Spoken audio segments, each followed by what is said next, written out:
Hello friends, આજે હું તમારા માટે લાવી છું ચોકલેટ બુકે, જેમાં પણ આપણે લાઇટ ફિટ કરી છે.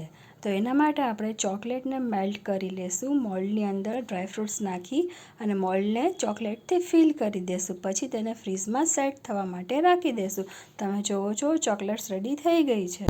ચોકલેટને રેપ કરી વુડન સ્ટિક લગાવી અને ચોકલેટ પેપરને જે રીતે મેં ફોલ્ડ કર્યું એ જ રીતે તમારે કરી સ્ટિક અંદર લગાવી અને ગ્રીન ટેપથી આપણે એને સરસ લગાવી દઈશું.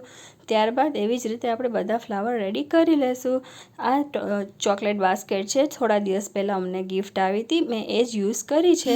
એની ઉપર આપણે બધી સ્ટિકને લગાવી દઈશું. ફ્રેન્ડ્સ, તમે આ બધું મટીરિયલ એમેઝોન કે કોઈ પણ બેકરી શોપમાંથી ઇઝીલી મેળવી શકો છો. ફ્લાવર્સ લગાવી થોડું ડેકોરેશનની વસ્તુ લગાવશું. ત્યારબાદ આપણે તેના ઉપર લાઇટિંગ લગાવશું.